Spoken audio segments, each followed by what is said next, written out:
The story today is actually going to be a story involving my wife.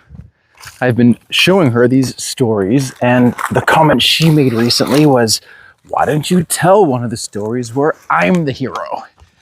Of which, unsurprisingly, if you know my wife, there are many. So, in this story, no special tags all over the counter, which is pretty much everything we do around here. Over the counter, local zone. I guess I'll actually tell you what zone it is, D11. It's not where I live now, it's where I used to live, and it's where I filled a lot of tags. Used to fill 2 tags in a year, and sometimes a bear too. I had filled my personal archery tag for the year. We decided to take her out. We had just had our son. Rhett was like 4 months old. So I told Kristen, hey, are you up to go for a hunt? We could call it a date. So we went and bought her a tag. I think it was a Friday night. Went and bought her a tag. So we get up to my old stomping grounds in D11 and go down this road. One of the roads that I'd never killed anything on this road before, but I had often seen animals there, and it was something you could hunt from the truck, which is important when you have your wife with you, that you're not doing too much. So we started out on this day, and we're like 30 minutes into this quote unquote hunt, which is really just, I'm planning on blowing the hunting and licensing and tag fee because we have one day for her to hunt. She literally had one free day. We got this babysitter and everything and decided to basically just go on a date, right? So we had her Savage Access 243 with us that she had not actually shot yet. I took it to the range and I sighted it in and did a little trigger work, so it's got a nice light trigger on it. Get out on this road, and about 20 minutes of the way down this road, I'm looking out the window, and of course she's having a conversation with me about something, and I'm looking for deer. So I look out the window, and I'm looking up this hill as we're driving on this forest road. I'm looking up this hill behind me, and I swear I lock eyes with a 4x4. Like, in this zone, D11, 4x4s are hard to come by. Any deer is hard to come by. So I lock eyes with this buck, and I'm looking, and this buck is like 80, 100 yards away, and he's bedded, and he's looking at me like this, looking at me in the truck. And I know that look. That look is like, I'm content. I don't want you to do anything but keep driving. And when you get that look from a deer, sometimes you can get away with, if they don't like the sound of a car door closing, they don't like the sound of a car door opening, they don't like the sound of your engine shutting off. So if you can open your door silently and you can keep your engine running, a lot of times you can convince that deer that you're not actually getting out of the vehicle. I know it's kind of funny, but I told Kristen about this, my wife. So I said, Kristen, stop the story. There is a buck, a nice buck, and he's looking right at me. I can't move because he's locked eyes with me. So I'm like, baby, I can't move. I need you to slowly open your door, take the rifle, get out, crawl on your hands and knees to the front of the truck, right? Step off the road, because legally you have to be off the road to fire the rifle. Get on the shoulder of the road, and I'm trying to tell her to use the hood of the truck to brace her shot, right? So she's like, she's looking, she's like, I can't see him, I can't see him, I can't see him. And I'm like, he's right there, he's looking right at me. I'm giving her pointers. Like, you see the big tree, you see that bush, he's laying on the ground. And then I hear her go, oh my, he's big. And I look over there, she's like, jaw drops. Yeah, baby, please shoot this deer, right? So she's like, okay, and I see her put the rifle up, and she'd never shot this rifle before. So she can't get her cheek weld right. She's trying to find the crosshairs, and she's like, I can't. I'm like, you're good, baby, you got all day. He's just laying there looking at me, and I'm having the staring contest with him, and I'm trying to telepathically tell him, like, I'm not gonna get out of the truck. I got my hands on the steering wheel. I'm just wanted to look at you, buddy. Hey, how's it going, right? And I notice he's got a doe with him too, and this doe is kind of checking us out. Normally when the does start to get frisky and weird like that, it's all over. So I'm like, baby. And she's got buck fever. She can't hear me. And I look at where I told her to be on the hood of the car, and she's like got her rifle up, and she's just like floating like this, right? Trying to find him. I'm like, baby, use the hood of the car for a rest. Use the hood of the car for a rest. And she can't hear me. And I see her floating and I'm like, that is, I mean, 100 yards uphill with buck fever is a really hard shot to take, especially if you're not used to the rifle. So I'm trying to convince her, like, baby, use the hood of the car for a rest. And she can't hear me. She's got buck fever bad. So I get desperate and I open up the car door, truck door, and I slide out and I go on the ground and I crawl over behind her and I lift up my arm and I go to put it on her shoulder and I'm like, baby, baby. And she can't hear a word I'm saying. I'm sure she's just hearing ringing.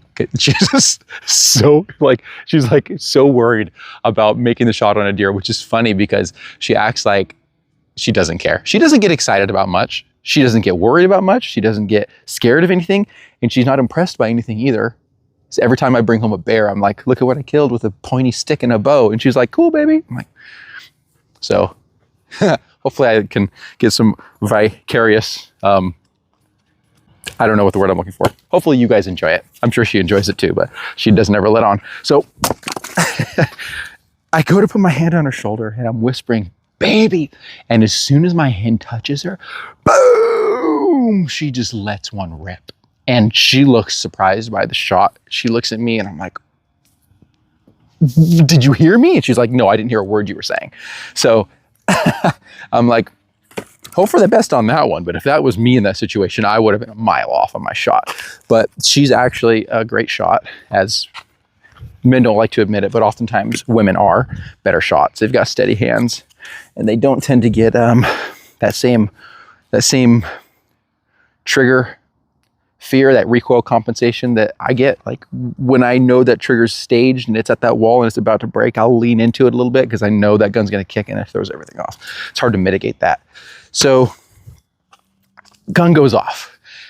I look up and this deer just like gets up super fast and kind of like, when you've seen deer hit a lot, you'll know when an animal's hit. If a deer is hit, they react immediately. If they're not hit, a lot of times they're more curious about what the noise was. They want to look for what the danger is. They kind of want to assess the situation.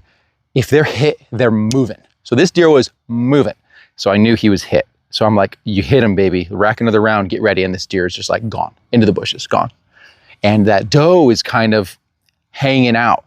So I'm like, baby, okay, let's go up there. Let's check it out. So we start walking up that direction. She's got the rifle. I'm ready for her to do a follow-up shot. And we get to where this buck was bedded. No blood. Like no blood. And she's saying, I don't know if I hit him or not.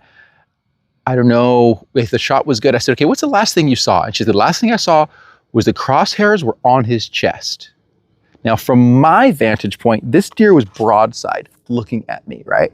So when she said his chest, like, what do you mean his chest? Like this side of his chest? She said, no, right in his chest. Like, okay, so he was sideways, right? And she shot him in the chest. So I'm starting to think like, oh, this didn't go well.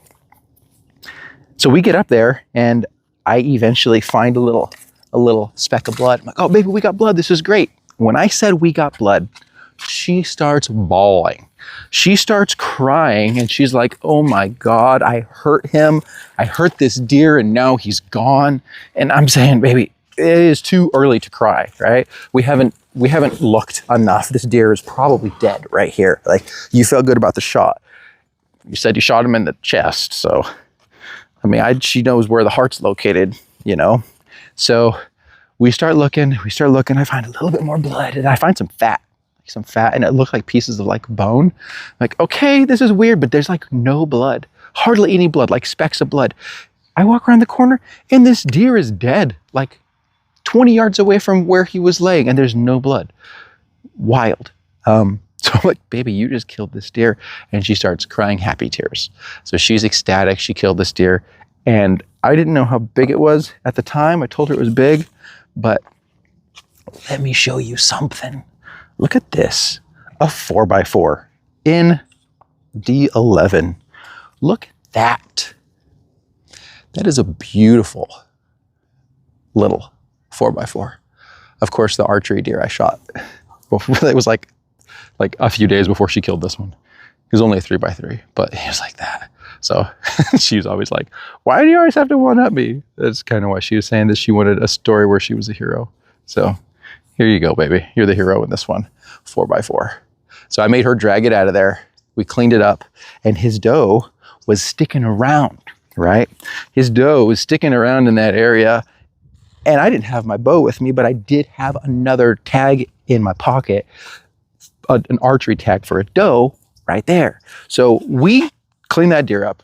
We get out of there. On our way out, we run into some other hunters, talk to them for a little bit. We didn't tell them we killed, but they're telling us like, oh yeah, man, we've been hunting this area for the last, I killed one 4 years ago and we haven't really seen a buck since then. Maybe a few small ones. And I'm thinking, maybe you got, I don't want to say lucky because it's a lot of hard work. She didn't put in any hard work, man. I dragged her out of bed. I bought her tag and her license. I took her down there, and I swear to God, I did not shoot this animal. She shot that thing. The bullet went through the heart, okay? Standing, buck fever, doing this thing, and she shot that thing through the heart. He didn't go 20 yards. I was so impressed, so amped. She is a dead eye. She is an awesome shot. I need to get her out more. She's got that luck, too. That luck that I feel like I used to have. She's got that luck.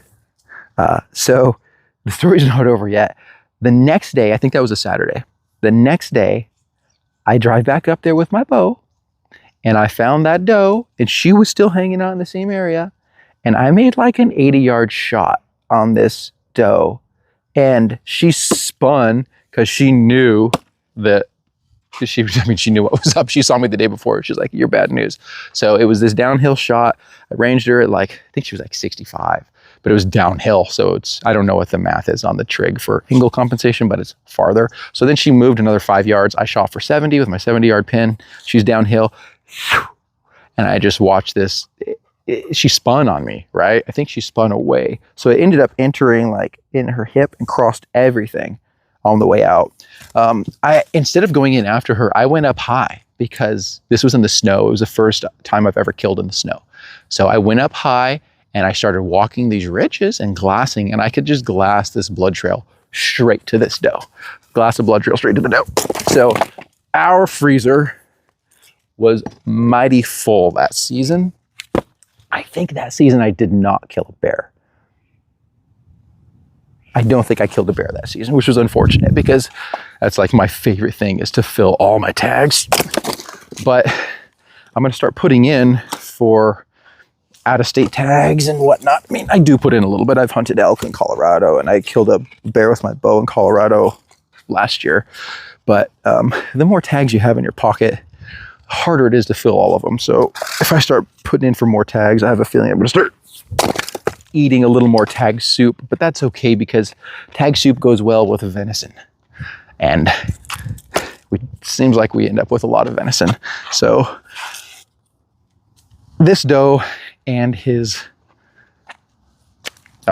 buck, not a doe, this buck and his doe fell victim to the Taylors, as many others have. I should bring out that big 3x3 and show you guys, because this one would sit inside it, but I'll let Kristen be the hero in this story. Thanks for listening. Hope you enjoyed it. It seems like everybody else is asking you to subscribe and to hit that bell so you can get notified when there's a new story up. So yeah, hit that bell, get the notification for the new stories. I think I've got 100 subscribers, which is wild because all I'm doing is telling stories of stuff that I think is cool and I've enjoyed. So I'm glad you guys enjoy it too. It makes me very happy that you enjoy it, and it lets me relive these moments. And if you're watching it, it means you like it, and that's nice because I come home and tell my wife and she's never impressed. So if somebody on the internet's impressed watching on YouTube, it makes me happy. So thanks for watching, and I'll see you next time.